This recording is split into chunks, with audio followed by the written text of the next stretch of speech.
Hello everyone, welcome to my channel. Today we are going to study chapter Hariyar Kaka of Book Sanchan, class 10. Before start the video, I request you to all please subscribe my channel and don't forget to hit the like button. Before start the summary of the chapter, writer and some main characters name are on the screen. तो आइए शुरू करते हैं summary of the chapter हरियर काका। लेखक हरियर काका के पड़ोस में रहते थे और वो हरियर काका के बहुत करीबी थे, क्योंकि लेखक बचपन से ही काका के साथ ज़्यादा समय व्यतीत करते थे। हरियर काका लेखक को एक पिता से भी ज़्यादा प्यार देते थे। एक दिन लेखक हरियर काका के घर गए और उनकी तबीयत के बारे में पूछा तो उन्होंने कोई उत्तर नहीं दिया, पर उनकी स्थिति देखकर लेखक को समझ आ गया कि वह किन कष्टों से घिरे थे। लेखक का गांव कस्बाई शहर आरा से 40 किलोमीटर की दूरी पर था। गांव में 3 प्रमुख स्थान हैं। गांव के पश्चिम किनारे का बड़ा सा तालाब, गांव के मध्य स्थित बरगद का पुराना वृक्ष और गांव के पूर्व में ठाकुरबाड़ी का विशाल मंदिर, जिसे गांव के लोग ठाकुरबाड़ी कहते थे। गांव में इस ठाकुरबाड़ी की स्थापना कब हुई, इसकी ठीक जानकारी किसी को नहीं है। कहा जाता है कि पहले जब ये गांव पूरी तरह बसा भी नहीं था, कहीं से एक संत आकर इस स्थान पर झोपड़ी बना रहने लगे थे।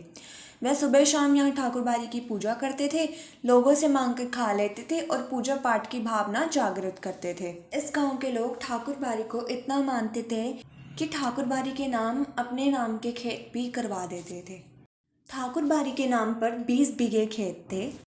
हरियर काका 4 भाई हैं, जिसमें से सबकी शादी हो चुकी है। हरियर काका के अलावा सबके बाल बच्चे हैं। हरियर काका की खुद की कोई संतान नहीं थी। संतान के लिए उन्होंने 2 शादियां की, लेकिन लंबी समय तक प्रतीक्षा करने के बाद उनकी पत्नियां चल बसी, लेकिन उनकी संतान एक भी नहीं थी।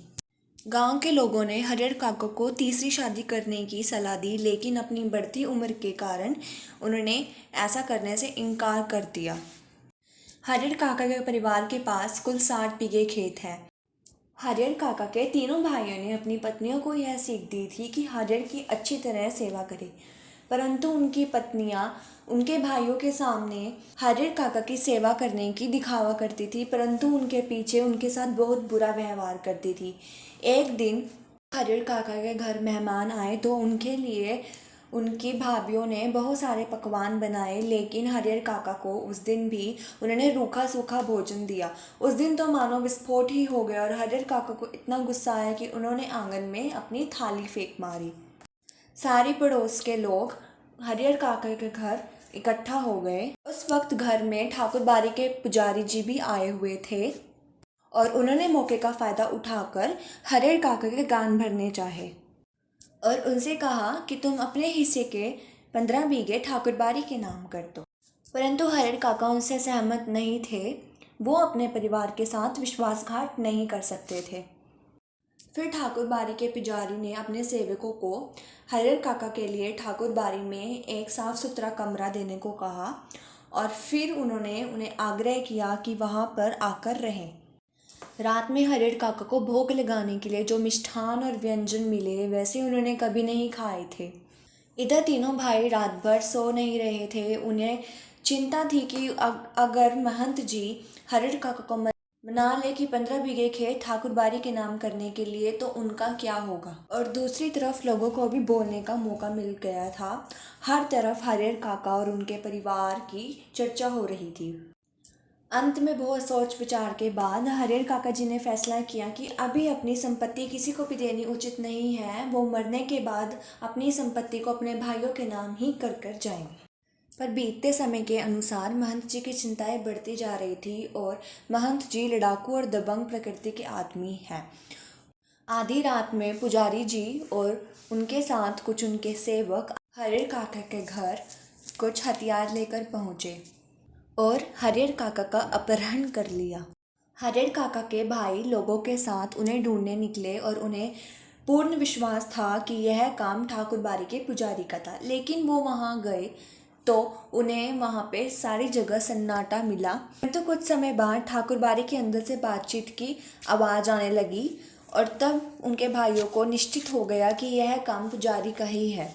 उसी समय ठाकुर बाड़ी की छत से रोड़े और पत्थर उनके ऊपर गिरने लगे और उनके साथ जो भी लोग थे वो सब भाग गए। तभी हरिहर काका के भाई पुलिस को लेकर आए और यह सब होते होते सुबह हो गई।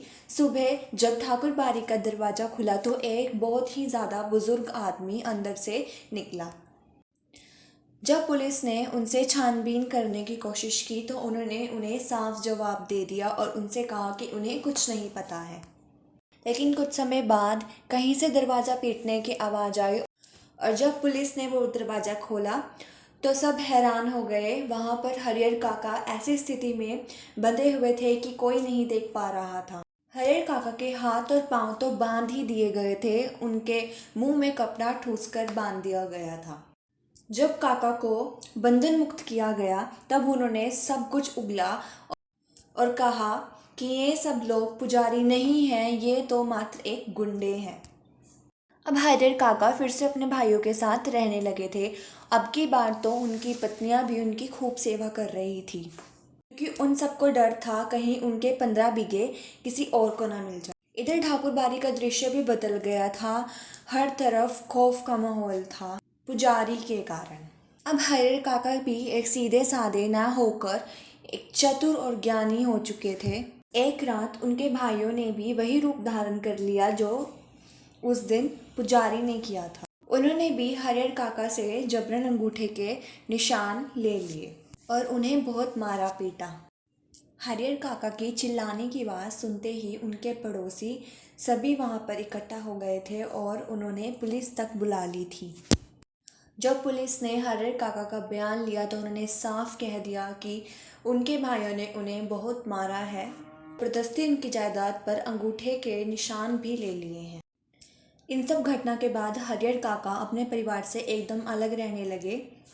जब हरिहर काका अलग रह रहे थे तो वहाँ पर गांव में एक नेताजी थे। वह ना तो कोई नौकरी करते थे और ना ही कोई खेती गृहस्थी थी उनकी, फिर भी 12 महीने मौज उड़ाते थे।